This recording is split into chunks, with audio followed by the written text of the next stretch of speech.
Welcome to SouFLoTV again, everybody. It is your host with the most. So today we come to talk about should deportees re-entering Jamaica be imprisoned as soon as they step off that plane from whatever foreign land they are coming from.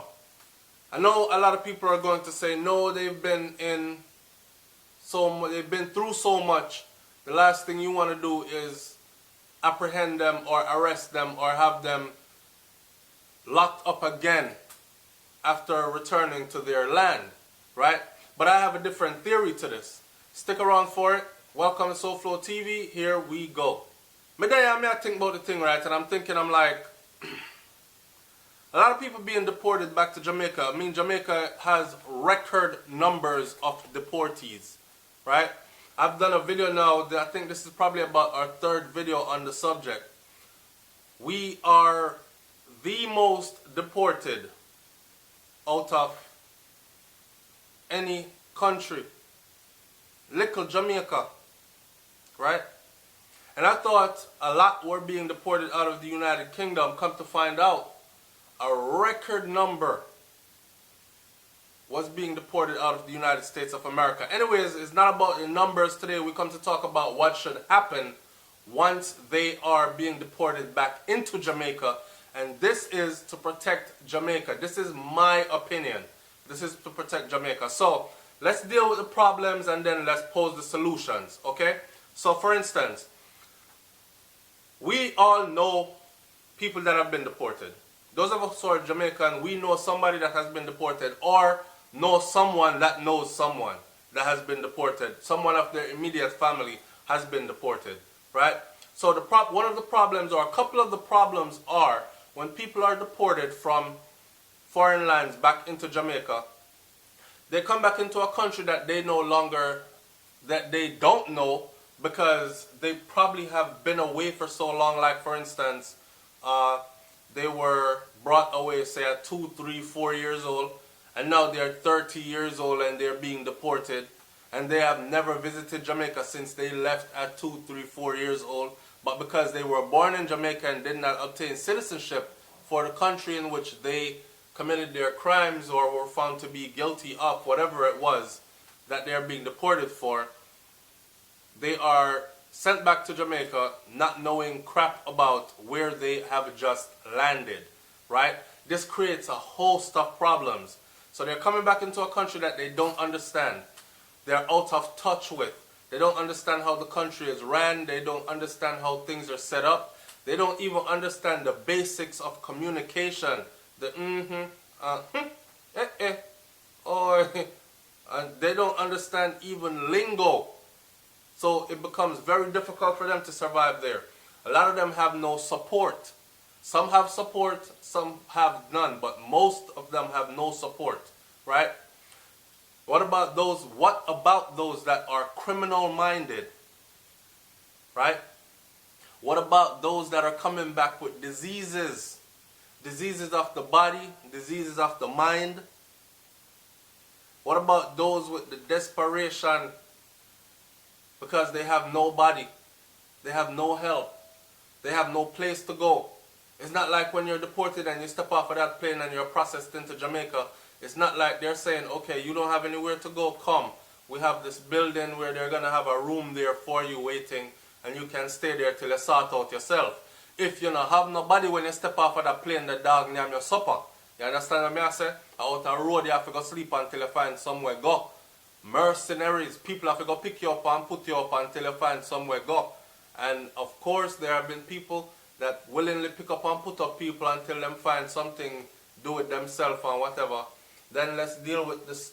Let's deal with the mental anguish of having to go through the entire process of deportation, right? At the end of that. Now, let's talk about some solutions. So this is what I was suggesting. I mean, I might get cussed out for this. I might get cussed out for it, but I don't care. I am SouFLoTV. I talk how I feel, and you say how you feel in the comment section, and we have intelligent conversations about it, right? This is what I would propose. I would propose a 6 to 12 month rehab program. Something like a acclimatization program. Whereas anyone that is being deported would have to go through this program. So as soon as you land into the country, you're taken away into a facility, and the facility, of course, is like a prison facility, but it is with a purpose, right? So you have certain freedoms that are not allowed in prison that would be allowed in these facilities then, maybe. And the freer you get as you're processed through until, so the first part you're going to do now, it still going to feel like prison because you're going to pretty much be clamped down. And then as you're processed through, you'll get to the other part where, say you have 3 bands, red, gold, and green, right? And the red is danger, you just come in. The gold band is you pass through the danger zone already. You'll wait for some paperwork for process and some links to be made. And then you get to the green is where these people have been processed through all the other steps, and they are now waiting or ready to be released into Jamaican society. And depending on the case of the individual, then this should take between 6 months, so I would make 6 months mandatory to a year, right? So you're not going to do no less than 6 months, but you're not going to do no more than a year. And here is the reason why. Why? Because while holding them here, the purpose should be to have a full checkup, full medical checkup, to include full blood work with a check for all diseases and a full psychological evaluation, right? Document, educate, and treat mental illness, physical diseases like AIDS and hepatitis and all these things. This would, one, give us a chance to document how many people are coming back into the country that are of danger to the country, because through extensive evaluation you're going to be able to find out that, okay, this person is a higher risk because this person has mental issues. This person is a higher risk because this person left Jamaica disease free, and this person is now coming back HIV positive. This person is now coming back with hepatitis. This person is now coming back in this condition with this and that, right? So it will give us a chance to have better data, and to help to protect the population, right? Educate them on how the country is structured. Educate them on the governing bodies. Educate them on law enforcement. Educate them on rules and regulations. Educate them on customs and norms. Educate them on acceptable and unacceptable behavior inside the country, right? So they know what to expect, and then have them live that out and demonstrate their understanding while inside of this facility, right? In the end now, you will build a support system. So a support system would be, it would allow those who are going through the same thing to actually link up and be connected. That way them have a network of some sorts, right? And then have help on the ground for them. That way they have a support system when they get out. Well, them get out, them know, say, okay, when I get out of here, I can go. And even in the meantime, for those who have no skills, can learn some kind of skill, trade, or something while they're in there.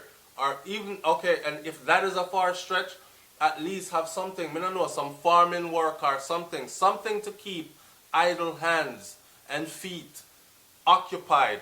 Because one of the worst things is when you've been in America or England or Canada, one of them foreign country that they consider to be first world country, and them look down upon we as third world country, when you're coming from one of these countries, when you're used to driving a BMW, or not even a BMW, you're just used to having a car. You're used to having a decent running car, and if anything wrong with your car, the mechanic shop they're right down there, so, and you can afford to fix it, because even though you don't have a big college job, you still used to work at McDonald's and Burger King, so you have flip burger, but you still make more money than the average Jamaican makes. So you're able to sustain living. Now suddenly you're flung into Jamaica where you don't have no transportation, no vehicle transportation. You don't have any qualifications that are going to help you to gain employment.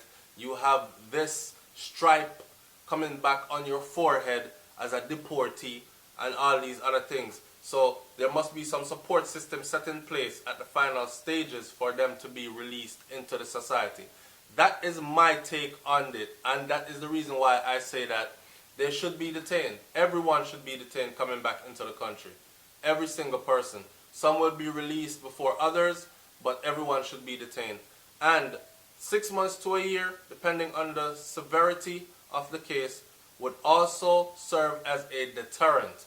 So that means, sir, when you over there in other people's land, Uncle Sam land, or you're there, the Queen's land, or you're there, Canada, or anywhere else, wherever you are, you will conduct yourself accordingly, knowing that even if you get in trouble, when you get deported, it is still not over for you, because you're going to spend at least 6 months to a year in a lockup before you're even released back into the general population or society of Jamaica. I want to hear one office about this SouFLoTV. Like, comment, share, and subscribe. It's me, man. I'm up out of here. Peace.